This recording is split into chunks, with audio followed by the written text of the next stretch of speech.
ఓ నమో శ్రీ లక్ష్మీ వెంకటేశ్వరాయ శ్రీ మహాగణాధిపతి నమ.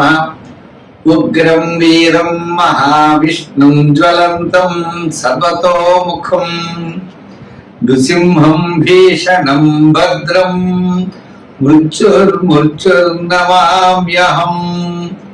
ప్రేక్షకులు నమస్కారాలు తెలియజేస్తూ మనం జూలై మాసంలో మన రాశులకు ఎలా ఉంటాయో తెలుసుకుందాం. జూలై మాసంలో గ్రహాల యొక్క పరిస్థితి ఎలా ఉన్నది, ఏ గ్రహాలు ఎక్కడున్నాయి తెలుసుకుని మనం ఒక్కొక్క రాశి గురించి కూడా తెలుసుకుందాం. అయితే మరి జూలై మాసంలో గ్రహాలన్నీ ఎక్కడున్నాయా అంటే మిథున రాశిలోకి వచ్చేటప్పటికి గురుడు రవి మిథున రాశిలో ఉన్నారు. వృషభ రాశిలో శుక్రుడు ఉన్నాడు.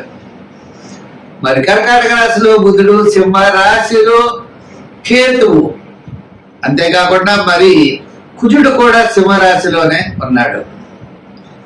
మరి సప్తమ స్థానమైనటువంటి కుంభ రాశిలో రాహు ఉన్నాడు. మీనరాశిలో శని.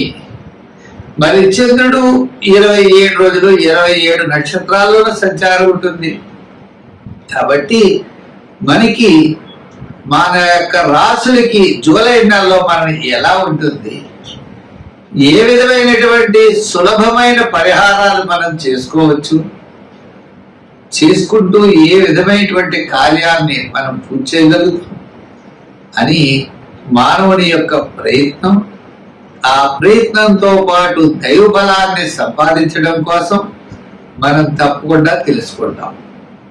ఇబ్బందులు వస్తాయి అనుకున్నప్పుడు వాటిని అవాయిడ్ చేస్తాం. అనుకూలంగా ఉన్నప్పుడు కాస్త వేగంగా మన ప్రయాణాన్ని ముందుకు సాగిస్తాం.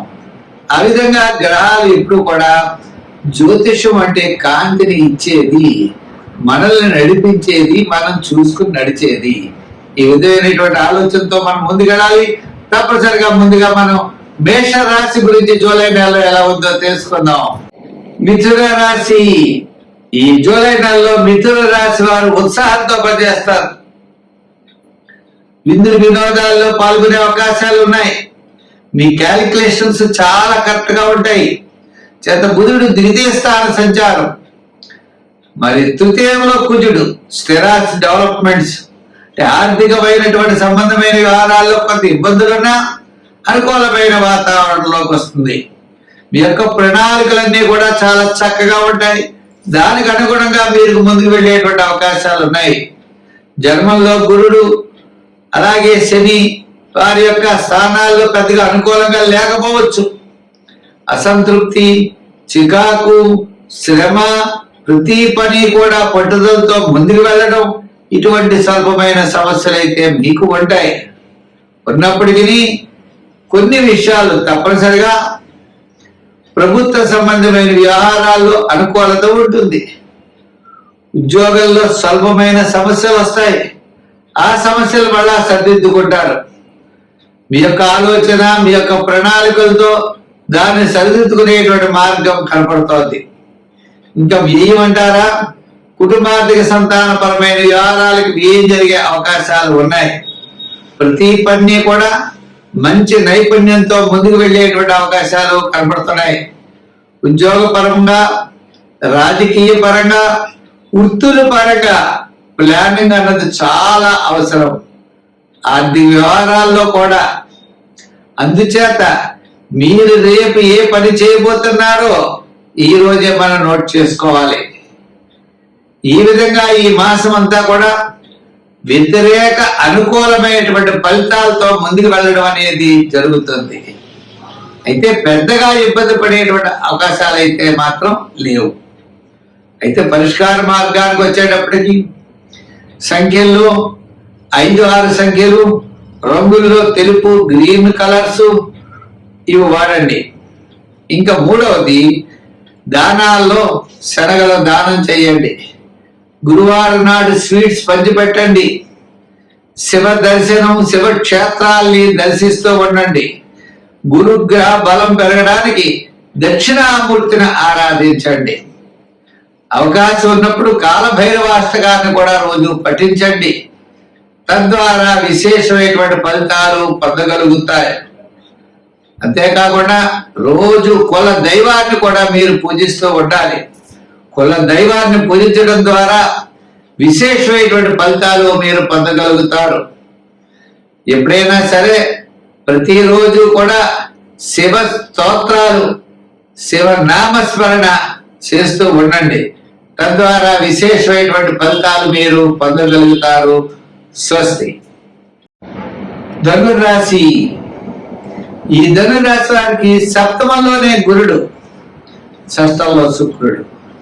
అంటే విందు వినోదాల్లో పాల్గొనే అవకాశాలు ఉన్నాయి. కుటుంబ ఆర్థిక సంతానపరమైన వ్యవహారాలు ప్రోత్సాహకరంగా ఉంటాయి. వివాహాది శుభప్రయత్నాలు అనుకూలంగా ఉంటాయి. లైఫ్ పార్ట్నర్ తో ఆనుకూల్యమైనటువంటి దాంపత్యం అనుకూలంగా ఉంటుంది. చిన్న చిన్న సమస్యలున్నా తప్పనిసరిగా తగ్గుతాయి. సంతానపరమైన వ్యవహారాలు ప్రోత్సాహకరంగా ఉంటాయి. సోపుణ్య కార్యక్రమాల్లో పాల్గొంటారు. శివక్షేత్రాలను దర్శిస్తారు. ఆధ్యాత్మికమైన చింతన పెరుగుతుంది. పబ్లిక్ లో రిలేషన్స్ పెరుగుతాయి. సంతానపరమైనటువంటి అభివృద్ధితో పాటు గౌరవ మర్యాదలు కూడా మీకు పెరిగే అవకాశాలు ఉన్నాయి. రాజకీయ పరంగా కాస్త గుర్తింపు ఉంటుంది. వృత్తుల పరంగా న్యాయవాదులు, వైద్యులు, కళారంగం వారు, చిన్న చిన్న వృత్తులు చేసే వారికి ఆర్థిక ప్రోత్సాహం ఉంటుంది. వ్యాపార పరంగా కూడా finance, general, kirana, medical, shares, IT రంగం వారికి, చేతి వృత్తి పని వారికి, మెడికల్, గృహోపకరణాల వారికి కాస్త అనుకూలంగా ఉన్నది. ఉన్నప్పటికీ శాటర్న్ అర్ధాష్టమ శని ప్రభావం కూడా మీకు ఉన్నది. ఎవరో ఏదో రకమైన ఇబ్బంది పెడుతూ ఉండడం, స్వల్పమైన సమస్యలు వస్తూ ఉండడం, ఒక పనికి ఒకసారి పెడితే ఆయన దొరకపోయి 3 సార్లు జరగడం, ఇటువంటి ఇబ్బందులు మీకు కనపడుతూ ఉంటాయి. అంచేత ఒక ప్రణాళిక లేకపోవడం అవ్వచ్చు, కొన్ని పనులు మీరు బద్దకించడం వల్ల అవ్వచ్చు, మీరు ఇన్ టైంలో కొన్ని పనులు చేయకపోవడం అవ్వచ్చు. ఇవన్నీ శాటర్న్ ప్రభావం వల్లే కలుగుతాయి. మనం రాంగ్ రూట్ లో ప్రయాణం చేస్తే యాక్సిడెంట్లు అవుతాయి. అంచేత మనం కరెక్ట్ రూట్ లో వెళ్ళాలి. అంతేగాని శని ప్రభావం అనుకోకూడదు. ఎక్కడ పడితే అక్కడ సంతకాలు పెట్టడం, అధికారులు కూడా ఏమీ చూడకుండా సంతకాలు పెట్టడం, గతంలో జరిగింది ఇప్పుడు జరుగుతుందని అనుకోవడం, ఇవన్నీ కూడా అవివేకం అవుతాయి. ఇటువంటి తెలివి తక్కువ పనులు మాత్రం ఈ రాశి వారు ఎటువంటి పరిస్థితుల్లోనూ చేయకూడదు. రాంగ్ డెసిషన్ ఎప్పుడు తీసుకోకూడదు. మీరు తీసుకునే నిర్ణయం కరెక్ట్ గా ఉండాలి, విధి విహితంగా ఉండాలి, రూల్ ప్రకారం ఉండాలి. అలా ఉన్నట్లయితే మీకు శని ప్రభావం ఏమీ ఉండదు. గురుడి యొక్క ప్రభావంతో మరి కాస్త అనుకూలమైన ప్రభావం మీకు కనబడుతుంది. సంఖ్యల్లో 3, రంగుల్లో ఎరుపు, తెలుపు ఎక్కువగా వాడండి. దానాల్లో తిలదానం చేయండి.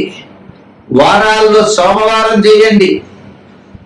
సోమవారం చేస్తూ మీరు తప్పనిసరిగా మరి జమ్మి చెట్టు చుట్టూ ప్రదర్శనలు చేయండి. తిలదానం తప్పనిసరిగా చేస్తూ ఉండండి. నల్లని వస్త్రం కూడా ఇవ్వండి. శని భగవానుడి శనివారం అభిషేకం చేసి నల్లని వస్త్రాన్ని కప్పండి. తద్వారా విశేషమైనటువంటి ఫలితాలు మీకు ఉంటాయి. స్వస్తి.